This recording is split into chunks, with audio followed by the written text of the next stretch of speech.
CEO of the USA division of AIME Mentoring, which was founded 18 years ago in Australia to help move Indigenous Australian young people towards the pathway to success. And he's here for the week for Schools of the Future, and he's joining us today. It's a huge thing, the mentoring part.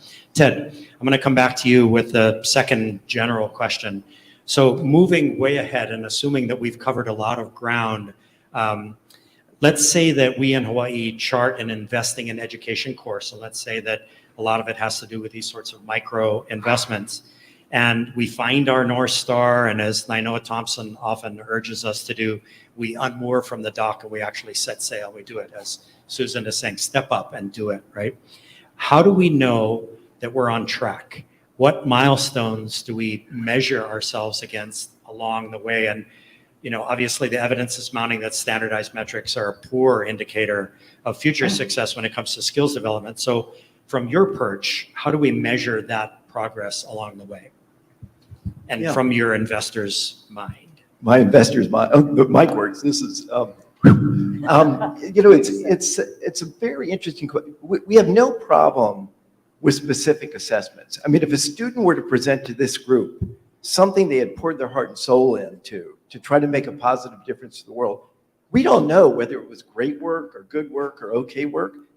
We do it all the time. We do it with coworkers. We do it with people in our class if we're an educator. What really drags things down is when you try to turn it into a number and then be able to compare a kid in Honolulu to a kid in Topeka, Kansas. That is what corrodes and ruins education.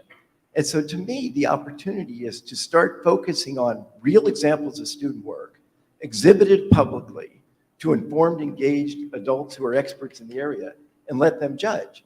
And I think the opportunity, I'll be a broken record this week, under ESSA, the Every Student Succeeds Act, up to 7 states can pilot alternative assessments.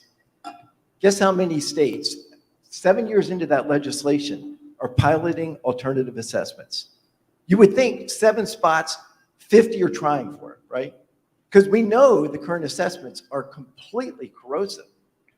2 states are trying to pilot alternative assessments. What's interesting is it includes Massachusetts, who leads the nation in test scores.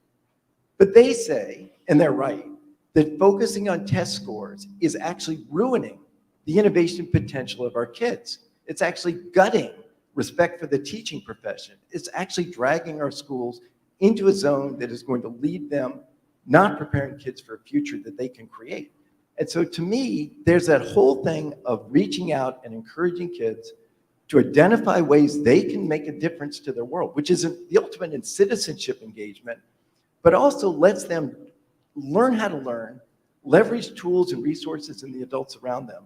Draw on, I'll tell you, I want to follow up on the mentor thing. Over and over, when I talk to audiences about what experiences in school made them the person they are today, I'd say that's probably to combined audiences of over 100,000. Nobody has ever said a lecture class. Nobody's ever said that Kaplan SAT test prep program, that made my life. Over and over again, it is that adult who enters that kid's life and says in one way or another, I believe in you. I think you have potential. I see things in you, and they're specific about it. I see things in you that tell me you're going to have a life of consequence. And if we start letting our teachers, that's why our teachers are in the profession, right? I mean, teachers don't enter the profession to drill kids on worksheets. They enter the profession to change kids' lives.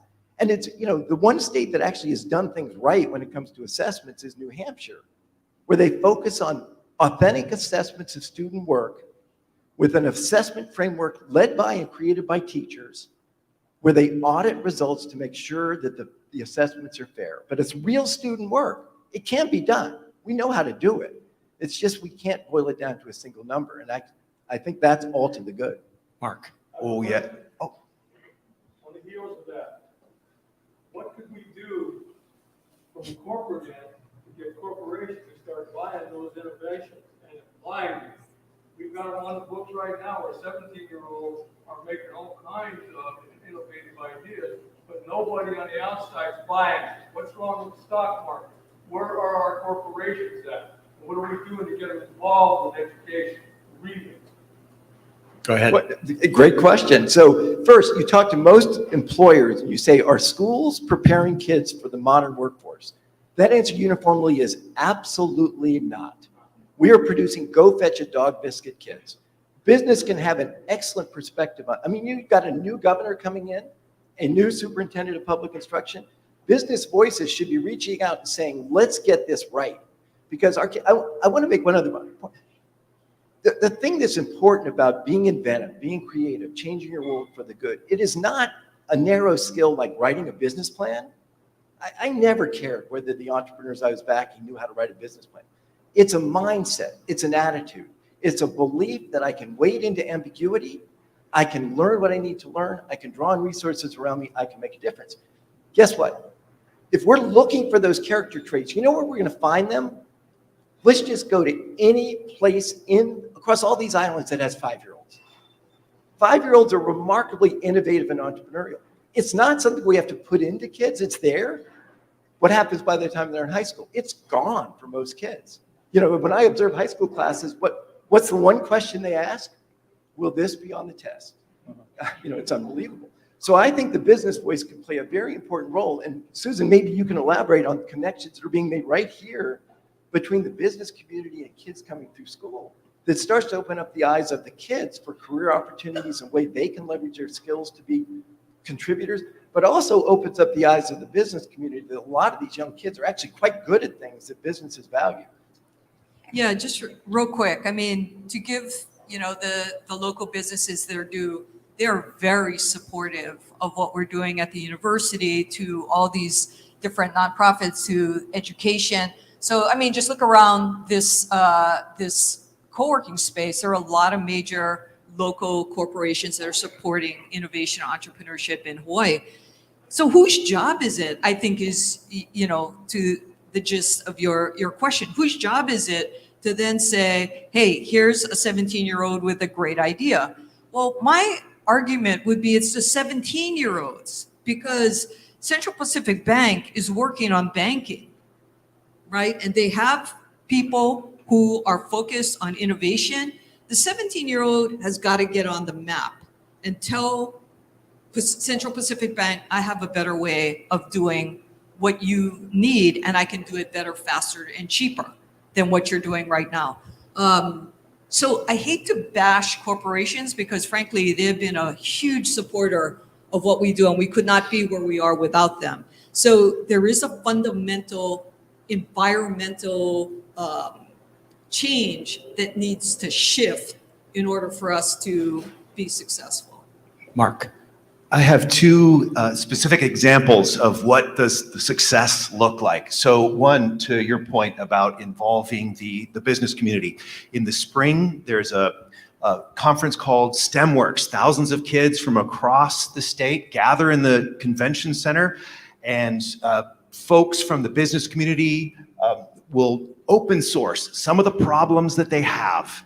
And they challenge the students to come up with creative solutions to these real deal frontline problems. The kids compete, they pitch, and then internships based on their creative work for the summer. That's one way to help fix a leaky pipeline. So that's one example. Another example of what does success look like? How do you measure it if you're moving beyond grades? Davina Lee is a student who loves art. She creates stickers, and her family's from Laos. She has sold so many stickers, and the dollar goes a long way in Laos. She is helping to rebuild schools through her entrepreneurship. So she set goals for herself, metrics, triple bottom line, the 3 Ps. How am I helping people and community? How am I helping the planet in the choices I make with the packaging and that sort of thing? And then if I make profit, how do I invest? And she knocks it out of the park in ways you can measure quantitatively and qualitatively. That's how we do it. All right, I think we need to move on. I know, Josh, you have a lot of questions, and we want to have some time for audience Q&A. I do, but I have to come back to something here. Sorry, Melly. John, briefly, and wait. John briefly, and Ian, briefly. John, The your best example, John, okay. of a student where the waypoints, where we actually know the return on the investment, Mhm. you can see it in front of you. Well, I want to start with the numbers because everybody always asks us, how many of your students go off into the industry? And I'm like, we're not an industry machine. We're a people machine. We try to generate better people, not videographers and photographers. And so I always say 90-10. We have 10% of our students go off into the industry. They are amazing students at what they do. But the other 90%, and I'll give you an example. He's a biochemist in Seattle now, and he's, you know, he loved our program. He was with us since he was in elementary. We have elementary programs. He stayed with us from 4th grade all the way through high school, and he went off to become a biochemist, and he was fine. And we have a lot of examples of students who the focus is more being about how do you learn on the job, you know, because a lot of our students are not capable of learning when it's too much stimulus. It's like, I'm only prepared for a test, you know, I don't know how to do things and be on time and those kinds of things. And so a lot of our focus is that. And so the investment that you're hearing from John is in transferable skills. Mhm. That's what's really important here. Absolutely. That's what your investment Yes. is. Ian, very, very briefly, I just want to point out, Grant is in the front row right here. If you can just very briefly talk about Ag Tech, Lelehua. Sure. Oh, yeah. And again, it's in, Yeah. Ian, it's in the context of Yeah. waypoints that tell us that the return on investment is actually there. Yeah. So many of you know 90% of our food is imported in Hawaii. So it's not a demand issue. It's really all this other stuff. It's very complex. And agriculture is kind of foundational in Hawaii. But at the same time, it's hard for me to imagine I'm going to turn a 65-year-old farmer into a high-tech guy, into doing ag tech. And so partnering with the LMW, Lelehua Mililani Waialua complex, Grand folks and Pony and the team, to kind of start this whole ag tech movement in schools. And so we are actually working with them to teach computer science in a farming context, to really try and attract young people to come into the agricultural food industry. Pony and I have been, you know, we're calling these young people Aina technologists, right? And it's really trying to do that and trying to get young people in it so that we grow our industry from really the ground up. Ultimately, because we will do more environmentally controlled farms here in Hawaii. We just have to if we're going to grow food at scale. And really important in that process, because I did a whole episode with Jackie Freitas at Lelehua, is the idea that what the kids really want to do is fly drones, build ag towers, farm bots, code computers, which is the ag tech future that will actually make Hawaii green and sustainable and separate us from the pipeline that we've been stuck on. And that's what's happening. Your investment in your time and all of the people, that's what's making that work. That's awesome. Okay, thank you, Melly. We'll move on to the next part. So Mark, I want to come back to you, and this is a bit of a shift in direction because we're going to talk about games. So you are a founder and former co-chairman of Foundation 9 Entertainment, otherwise known as F9E, which grew to become one of the largest independent game developers in the world. So F9E employed some of the top talent in the industry, including 700 software programmers, artists, animators, game designers, sound designers, and producers. So setting aside any opinions about the value of games in our culture, don't want to talk about that. What I do want to talk about is the pipelines that need to be built so that these kids have opportunities starting in kindergarten to actually be part of that world. Wonder what you can say about that. Sure. So the great news about that is kids love jumping into technology, as you're saying. So give them that opportunity, playful invention. That's where we need to go with education. That's where the kids are. So if we weave that into the day, and some specific ways to do that. So has anyone heard of the visual programming language Scratch? So it's a wonderful innovation. It allows anybody, if you're an art kid or interested in music, you can learn to code and create new experiences with your particular interests. So having kids play with that early on, it's free. And as you can, weave it into the curriculum, let them playfully invent. And then I think, they will surprise you, as has been said. If you give them a challenge, like, can you invent a great new way for kids younger than you? I know you're in 4th grade, but we're doing this for the 2nd graders, so that you're creating legacy at your school with new apps, new ways for the younger ones to learn. That does a wonderful thing for the community. That's an example, and you can spiral up building on those skills over the years. That's awesome. Ted, I'm going to combine 2 questions here, one that was a general question and one that is specific to you. So from Susanna Johnson, who's here today, she's the What School Could Be Director of Curriculum and Coaching. She would love for you to comment on an investment strategy that insists that investments in education are part of a larger community investment strategy. And then I'm going to combine that with a question that I had for you about whether or not Remake Learning in Pittsburgh is a classic example of that. That's the way the community came together to reimagine learning, and that all of those investment points, either in time or coaching or mentoring, whatever that happened to be, what that story was and what we can gain from that. Yeah. One of the things that is on my mind these days is I talked about this before, the pernicious impact of simple numbers. And I think that the problem, one of the challenges for education is the average person, the average taxpayer, voter, whatever, tends to read the average story in the newspaper that dwells on test scores. And test scores tend to crowd out everything else in the discussion about education. And so we see it now where, you saw last week or 2 weeks ago, there were the NAEP scores came out. And the headlines over and over again, you saw those headlines, scores plummet, devastating drops in scores, plunging scores, kids set back decades because of what happened. You look at the actual number, all the people that write about the importance of data, the importance of math in schools, are numerically illiterate. And so you look at the actual drop. We had 2 years where kids were largely not in school, and the drop was 2.5%. It was a blip. It was a blip.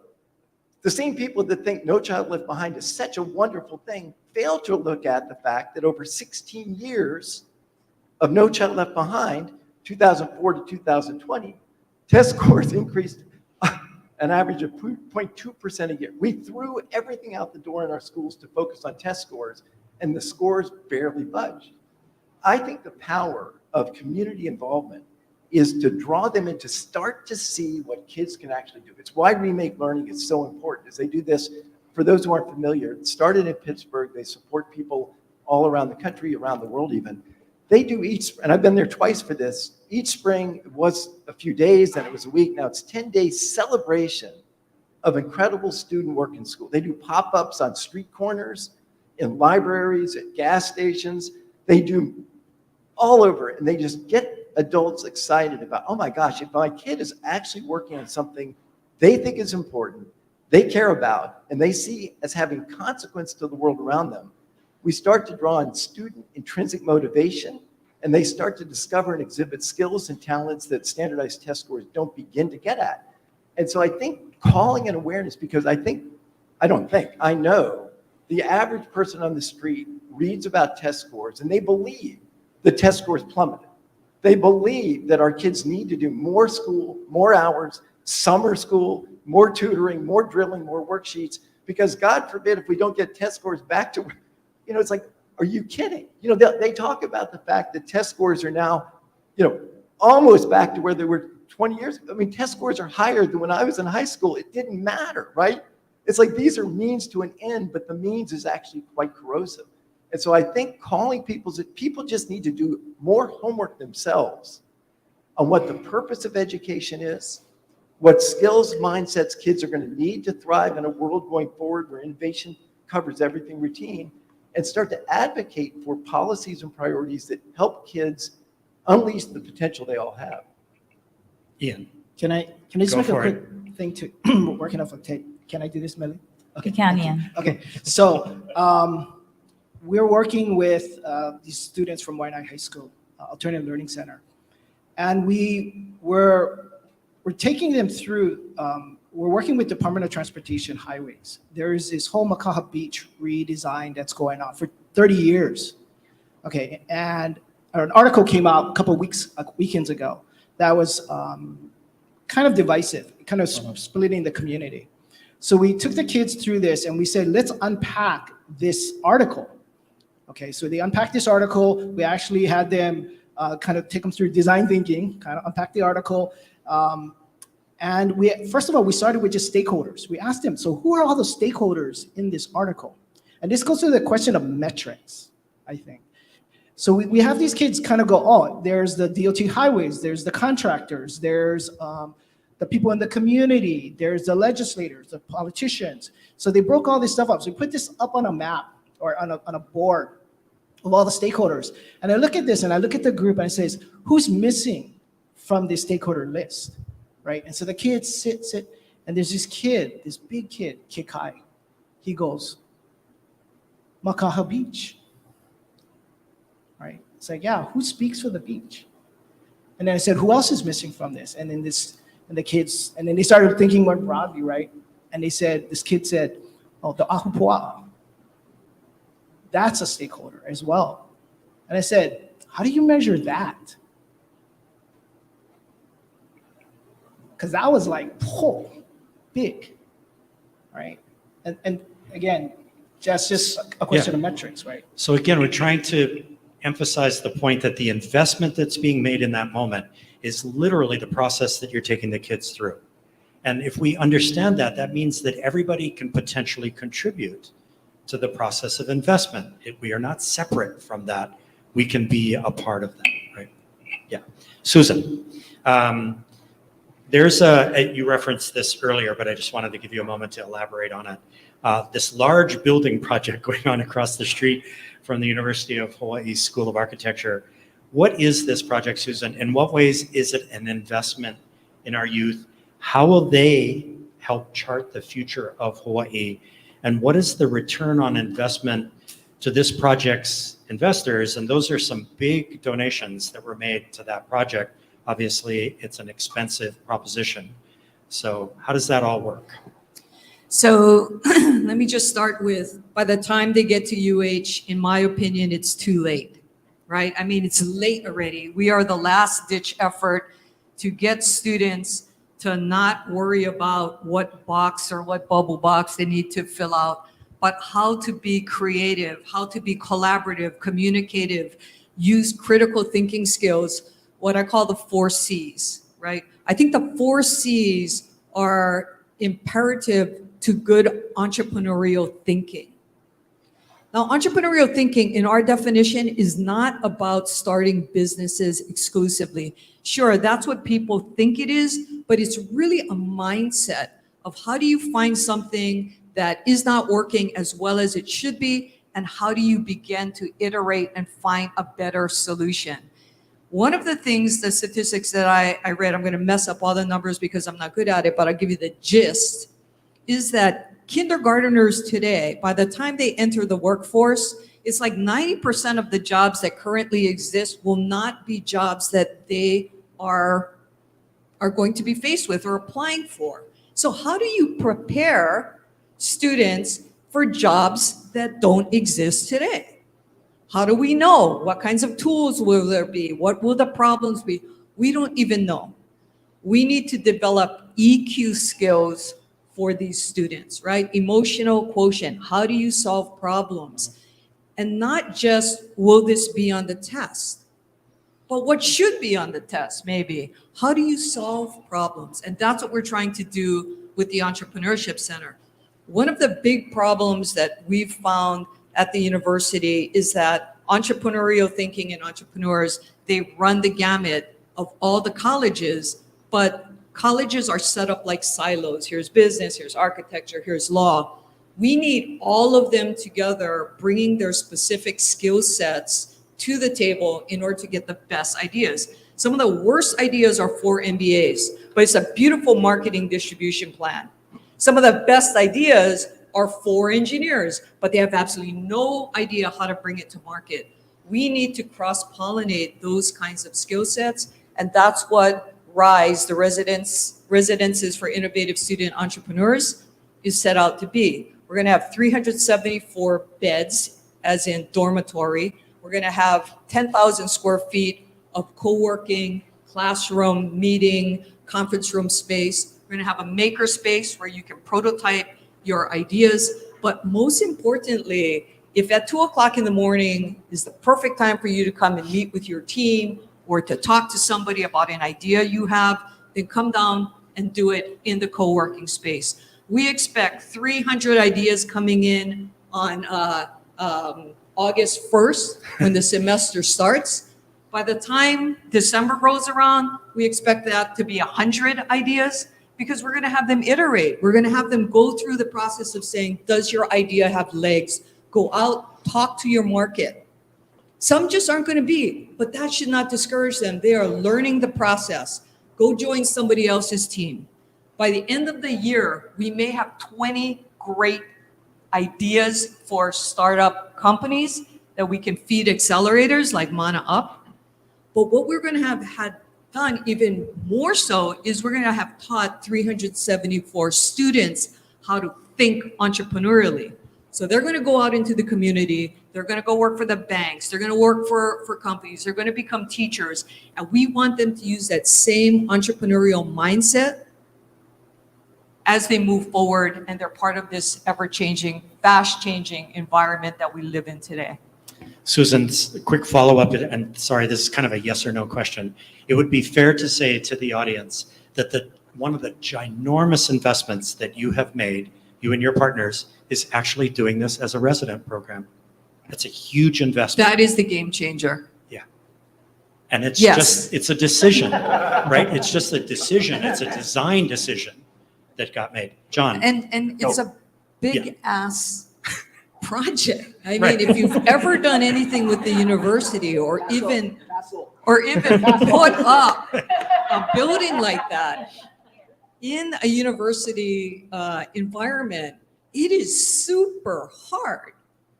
But the benefit in my mind far outweighs, the 4 years of cat herding that had to be done. So John, super quick, kind of playing off of what Susan said, in a way, CRider is almost the next level down of last ditch effort to give kids an opportunity to do things that they really care about, right? Yeah, And absolutely. in effect, you're sending them off to her. Many of them will go off to her. What is the message to those in middle school and in elementary school?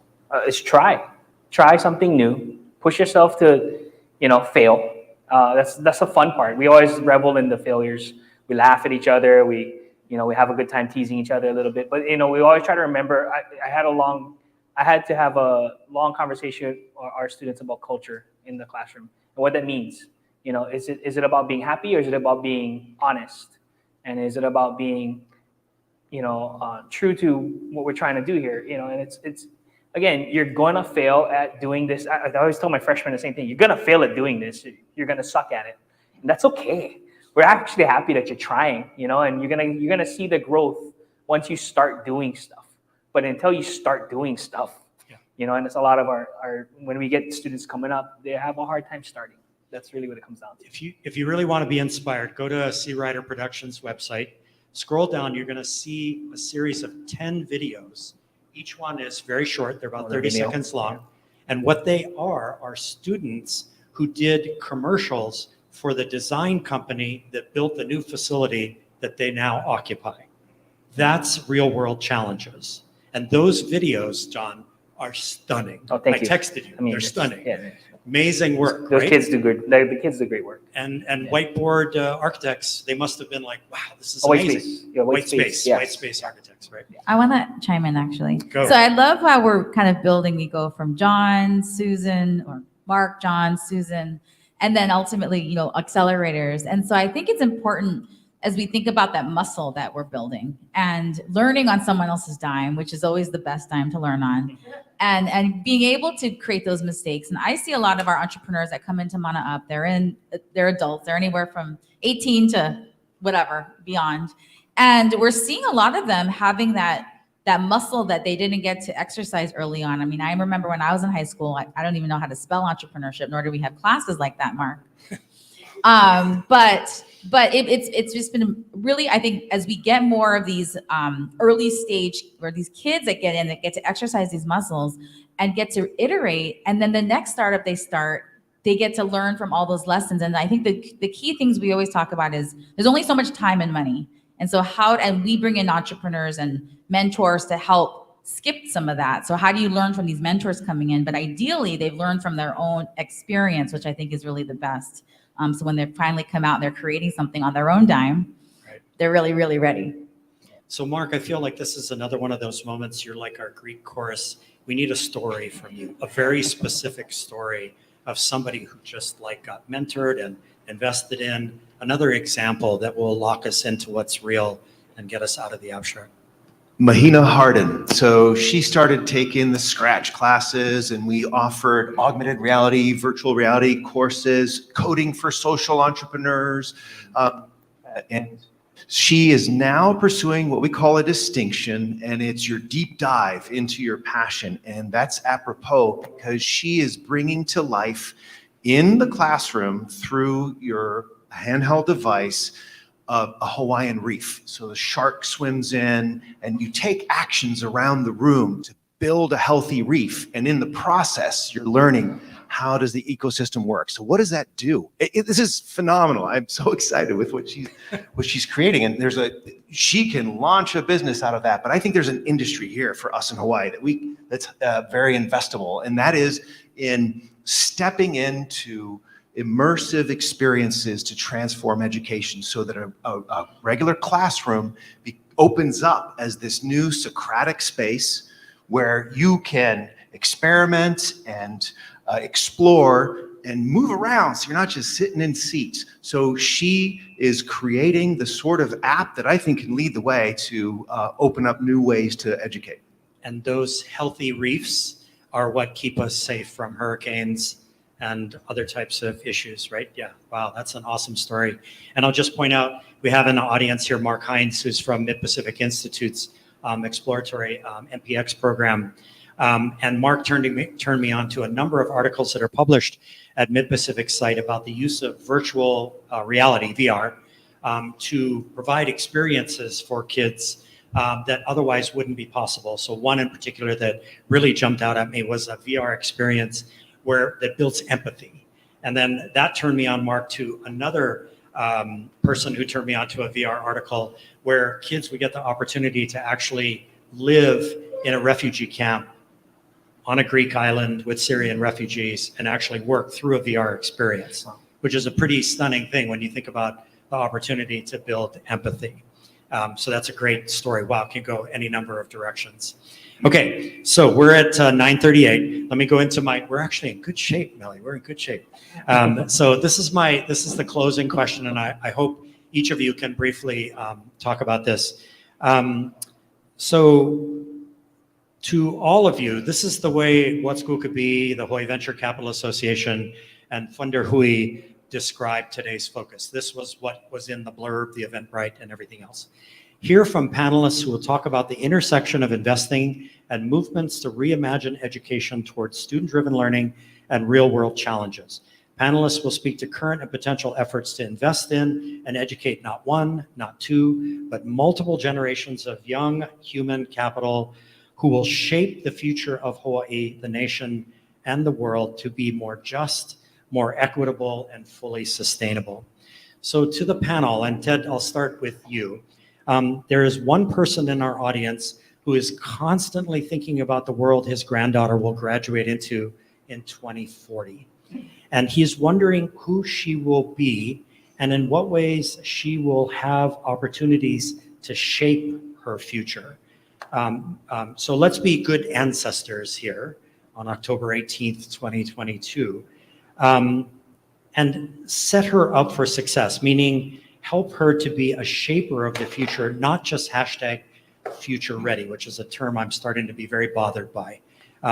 You can be totally hashtag future ready, standing on the train tracks of climate change, and climate change will run you over without a second thought. And great, you are hashtag future ready. We want to shape the future, not just be future ready. So Ted, in a nutshell, what has to happen? And this is a chance to just sort of sum it up for yourself. What do we need to do for her to look back and say, those folks at Sandbox on October 18, 2022, they were good ancestors? As always, great question. So I'd start with this. You know, when these young kids, let's just take this hypothetical 5-year-old, look up at us, in their mind, they are trusting us as adults to make good decisions on their behalf. 5-year-olds don't have the wherewithal to step back and say, here's what school should be all about. These are the skills and character traits I want to develop. You know, they trust us to be responsible. To a very large extent, we are completely irresponsible. We know what works, but very few kids are in those environments. And I do think it's interesting on the equity front to contrast Mark and John. Okay, I want to talk about that for a second, because Mark is doing incredible things at an exclusive private school. But we didn't rehearse this in advance, but my bet most of those kids, without Mark's involvement, would think that what's important in life is more AP courses, higher test scores, and their worth is going to be equated to how exclusive the college they get into is. And Mark is opening up their eyes to the fact that what really matters in life is creating initiatives that make the world better and finding that that's what students really want. They're tired of us telling them that their life is determined by where they get into college. They want to be able to make a difference. They know the world needs their involvement. I draw enormous inspiration from John's work at Waianae. I mean, I've been there 4 times now, and in a very different setting. He's taking kids that aren't at the top of the heap on test scores, that aren't being read to in the womb by mothers, you know, with all sorts, you know, like you think about the fact that the advantage of the rich kids on test scores, right? I mean, these rich kids get motion math iPads when they're 4 years old, they're read to. Those parents kind of understand that the faster they make progress on these things, the more they're going to look like smart kids. Then they get into first grade, they populate the upper end of the distribution. The kids growing up in more challenging circumstances, they're the middle and the back of the distribution. The message they get is you're not proficient, it builds on itself, builds on, you know, like whatever. And we're squandering so much potential. John is showing, give these kids something they care about. Equip them with the support and guidance from great adults so that they can make positive contributions. Guess what? They blow you away. I mean, that's how we close the achievement gap, is drawing on intrinsic motivation and making the learning real. Because actually, I know Mark does amazing work, but if I had to bet on 6 random kids from Waianae versus 6 random kids from an exclusive private school for World Changers, if we get it right, I'm betting on those kids from Waianae, you know, and because they are desperate. I saw it at Waipahu. And so what we need to get away from is thinking that the way we're going to improve education is more drilling, more worksheets, and spending 20 years trying to close an achievement gap that doesn't budge, 20 years trying to boost TED scores which remains flat, and start getting it right. And I think that's why I keep coming back to the state. My last comment here is this state has enormous potential. You know, some of you are following what's going on in the rest of the states in the country. There is a tornado of devastation going on to education around the country. I mean, these lunatics are running for school boards, trying to take them over. They are banning books. They are insisting on a sanitized version of history. They will say we want to teach kids how to think, but we're going to tell them exactly what they have to think. And far be it from a teacher that makes a kid question why I have a Confederate flag in my yard. I mean, that makes my kid and me feel uncomfortable, so I'm going to report you to the governor. I mean, that is real. That is happening in other states. You are not in that zone. You have enormous bright spots. I mean, right here on this panel, I'm like the guy that shouldn't be on the panel, because you know, this is an amazing set of people doing remarkable things in unbelievably well thought out ways. And I think if we're going to get at equity, if we're going to restore education to its proper role of giving every child a fair shot at a happy life, being a constructive, involved citizen, and creating a career path they really love, we need to listen to what they're doing and make sure that's amplified and make sure it spreads, because I think Hawaii is right at that tipping point. And I'm going to build on what Susan said. If we all just sit there and say it'll happen, it won't happen. But if we leave here and say we're going to go tell 5 other people, my God, we could really actually do it. We could deliver on the promise of K through 12 schools that truly prepare kids for their futures. This state will soar to the top, not just in the United States, of the globe. Thank you, Ted. John, you want to follow? Wow, Jesus, seriously. Thank you for the kind words, Ted. Appreciate that. We were just talking right before we started the panel, like how can we get together and start working together? And that's I think that's the idea behind education, that we try to empower students, number one. But as the current leaders, in our program, we have this matrix that we play with where it's a vertical alignment, horizontal alignment. It's college to culture and elementary through industry. And then what we try to do is just whatever activities we're doing, plot those on that matrix and see how we can create a circle in a lot of ways. And that circle hopefully inform our decision making when we're building curriculum and those kinds of things. And we really it's all about trying to create a more well-rounded student. It's not about the tests. It really isn't. The academics are there. We need the kids to be academically smart, yes, and we do encourage them to attend college, and we've had a lot of success in that realm as well. But I think ultimately it's about being that lifelong learner, that seeker of knowledge, that I'm willing to take on the challenge kind of person, because it doesn't matter where I'm from or who I am. I'm a human being on planet Earth, and this is my time to do it. And that's what we try to get our students to understand. You have all that potential. And that matrix is your investment. Yes, It's the way that absolutely. you measure as you go forward. That's awesome. Ian, good ancestor, Ian. I know it's been on your mind lately. Kind of building off of, I think, John's comment. Innovation by its nature is really inefficient. And so strategically partnering, I think, is a way to do innovation and go quickly. That's part of it. If I think of it, so something, again, hopefully I'll be alive in 20 years when 2040 comes around, whenever. You will. Please. Hopefully I'll be alive. So we are starting an experiment to try and talk to this idea of how do you create the careers of the future, or how do you create the industries of the future for Hawaii? So one of our big challenges here in Hawaii, but in many places, is just labor. There's, just finding people who want to work in the restaurants or work any place. And so we just landed a robot at Waipahu High School's Marauder Cafe. End of November, we will work with the computer science kids and the Marauder Cafe to teach these kids how to program this robot to actually go back and forth between the kitchen and the cafe, to bring food and things back and forth. And at the same time, we are talking to restaurants here in Hawaii, including Zippy's, about if these kids can prove that they can actually make this work and is actually at value, we'd love for these young people to come and actually do the same at Zippy's. And I think when you do that, there's no industry like that in Hawaii. There's nobody really doing this in Hawaii. So essentially, I think what we're doing is we're kind of creating, a career that doesn't exist, that these young people are going to take over and hopefully create companies in Hawaii that will actually do this. And so this is a little experiment we're going to run for the next few months. And Wow. I don't know.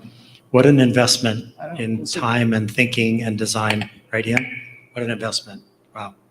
Mark, I'm the example guy, so I'm going to go with Thank you, Mark. actually a kid in Bogota, Colombia, decades from now. And that kid is looking back to kids in Hawaii that collaborated across the islands in constructing a new type of social network, and we've got it percolating, where it's you share your entrepreneurial ideas with other student entrepreneurs around the world.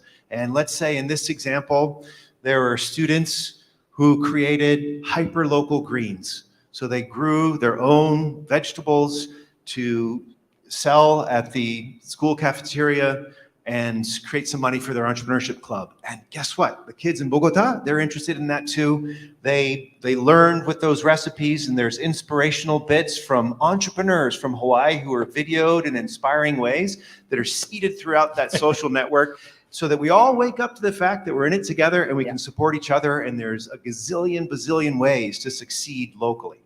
wow. Just go ahead and drop the mic. Mark, you can do that right now if you want. No, don't. Susan, you get the last word before we do questions. Yeah, I think if we're looking 20 years from now, my hope is that RISE will be up and running on all cylinders. I'm hoping that we'll have certain areas of expertise that are unique to Hawaii, like alternative energy, tropical ag, and we'll be attracting the best and the brightest from around the world to study here, to start their businesses here, for us to be an incubator. So, I mean, I'm working on my legacy. Hopefully, I'll be around. If Ian's around, I'll be around. The one thing, though, I do want to make a comment on is, you know, kids trying to get into the Ivies or, you know, the top 20, the U.S. World Report. And you know what? It's not the kid, you know, has the problem. It's the parent who has the problem. And so I guess, you know, my suggestion to you all is let your kid explore. Don't force them to take AP, force them to run track. I don't know, just make them have a bigger experience set. Because I think that is going to be what is well served as they go through life. The one thing that I can't stand is, you know, a middle-aged person telling me they went to Stanford. It's like, big whoop, I really don't care. I went to UH. You know, what have you done with your life? That's what it means at the end of the day. What have you done with your life to contribute to a better tomorrow is what we're all saying. Thank you, Susan. Appreciate it. Yeah. So we have, wow, amazing. We've done well. Pia, I know that you had a question still want to ask? Go. Yep. One of the, thank you, first of all. And I've been fortunate to hear Ted speak before. And one of the issues that's happening today is that we are losing boys. They are not proceeding through educational processes. So can you talk a little bit about how you are dealing with that? Oh, great question. John, do you? I mean, I want to say, ironically, my class is 75% female. A lot of my classes are female, and but in our graphic design and silk screening classes, they're mainly boys. Interestingly enough, I mean, that's just the demographics of what I think our community is like. A lot of the boys like the really hands-on type stuff, and then we have the females who like the organization thinking, you know, design thinking stuff. I don't like to stereotype males and females. I try not to in class, but yeah, that's just the nature of the demographics of my class.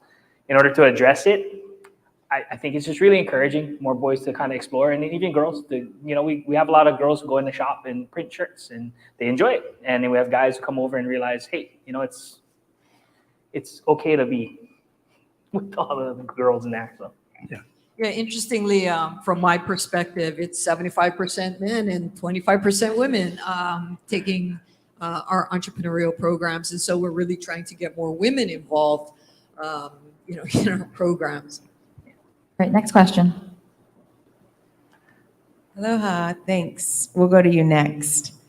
I'm really interested in the whole student, not just the ability of these students to get jobs. And what weighs on my heart deeply is the teen and young adult mental health crisis. And I'm wondering if you can talk about how some of these innovations in education are helping to uplift like the spirit and the full like soul contentedness of our children, which I think our current educational system is missing the mark on.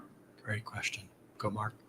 I have an example. A short example, Mark, a short example. So Short example. the big theme is invite the kids to help reinvent education. The example is creating a pinwheel that looks like a mandala, and you practice deep breathing. I think that's a great product that one of our students is prototyping. Wow. Ian. A few years ago, we did a really big design thinking boot camp. We called it Redesigning Education. But what we did was we took 100, mostly gang kids, and had them go through the whole process. And first step in design thinking is empathy. So we actually brought in about 20 people who actually had dropped out of school or was on the verge of dropping out. Some of them had already finished school. And these kids, I mean, so creative, so inventive. And one of the kids, I remember when they started at the end, they had to present their ideas. One team got up and said, in front of everybody, and the superintendent of schools, all the VP, all these deputies were there, and these kids said, our solution is to pay for grades. Yeah. And I looked around the room at all the adults, the superintendent, they were all looking at that, looked like, what the hell did they just say? Pay for grades? And so I kind of said, okay, team, so who did you design this for? And he said, well, the person we interviewed is a high school student, single parent, and they have to decide if they're going to go to school today or go to work to help pay the rent. And then everybody just went. Ted. Well, combining the two questions, one of the victims of the way we've organized. Ted, we're going to switch your mic just so we can hear. So one of the victims of the way we've organized schools, we've hollowed out every aspect of purpose in school.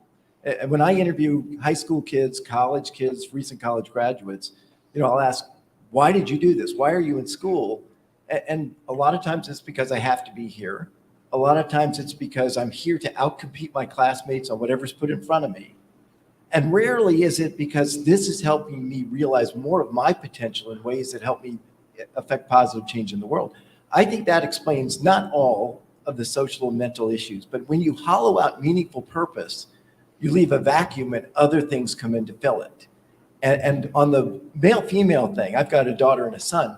I think it is, I'm not an expert on this, but the executive function develops later in boys. Girls are more responsible students. If there's a lawsuit waiting to happen, I mean, if colleges took admissions gender blind, most of the earning class would be female, but they don't.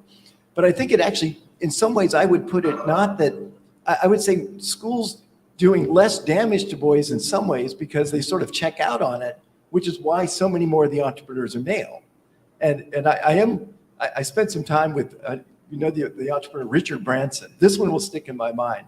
Richard Branson said, now this was in a forum with his 2 kids. The happiest day of my life was when I was 15 years old and I stopped going to school. And I say that just because, and in venture, I quickly stopped paying any attention to academic superstars. I backed people who had gone rogue. And I think that's that conundrum, right? If you want to jump through the hoops, if you want to play the game of school as currently defined for most kids in America, you will lose your innovation. You will lose your entrepreneurial, you'll lose your sense of purpose. And that's why these kids will spend hours just letting TikTok flow at them. Or, they're just, if life is about something you can't stand and something else comes along that consumes your attention, that takes you in a direction none of us want to see these kids go. And I'll just say really quick, Ashley, that I was there that day with Ian at the Kroc Center, right out in Kapolei. And I'm not joking. It was like the collective mental health of all of the people who were in the room went up for a few hours. And it was really remarkable. And it was because they were part of a design process and because they were working on a prompt that had to do with redesigning the thing that they spend all of their days at, which is school. So it's Okay, next huge question. investment on Next Ian's part to question. do that. Hi. First, I'm really happy to be here because I think all of you are our people. My co-founder and I have opened a K-12 learner-driven school based out of Vivi Collective. We are in that fire right now. The challenges we have is our school, we decided, is going to be for at-risk, low-income, homeless children. And we have these children. In fact, they're going to school for free because we don't have community support. People think we're radical, first of all. Second of all, is we get a lot of microgrants, but that is not paying for that private school tuition of $6,000 a year. So how, I guess it's advice, how will we, as a learner-driven school, continue to move forward in Hawaii facing these kinds of challenges? Even getting a license is a challenge. Nothing good is easy is my mantra, because if it's easy, everybody would do it and it wouldn't be hard. So I think you need to find advocates. I think you need to be persistent. It's just words, because you have, your job, which is educating the students. And I'm sure you have not a lot of extra time, but that's just the nature of what I consider your efforts to be. Is that you're a startup, you're doing things differently, and so you have to find your herd and people who will support you financially in the ledge. And if you can't, that's where most businesses fail, frankly, because they haven't found that peer group that you need in order to succeed. So, I mean, I would encourage you to talk to as many people as you can, try and get people to support you and get behind you. Go talk to your legislators, see if IBI can help you, Kamehameha Schools, and go from there. There is, I got to tell you, there is a lot of money out there. Yeah. You have to go find it. Yeah. And you have to persuade them that you are real, you're going to be there for longer than today, and that you have plans and a viable outcomes. That's awesome. Thank you, Susan. So Melly, it's 10 o'clock. I think we have to bring this to a close. So just as a parting thought, I hope that you've come away from today's panel understanding that there are just 1,000 million ways that you can invest in education through your time. If it is money, that's great. Through your mentoring, through your coaching, through your facilitation of events, whatever it happens to be, there are just so many ways to intersect with education. And I think it's been awesome to be able to talk to the panel. So thank you very much, Mark, John, Susan, Ian, and Ted. And thank you to Hawaii Venture Capital Association and funder Hui. And a big round of applause for our food. This is awesome. Do you want to say there? Yes. Oh, I also want to thank HTDC, who also, of course, supported the space today, as well as Box Jelly. So thanks to both of them. And we look forward to seeing you folks at our next panel, as well as our awards coming up in February. So Awesome. thanks, everyone, for coming today. Thank you. Aloha.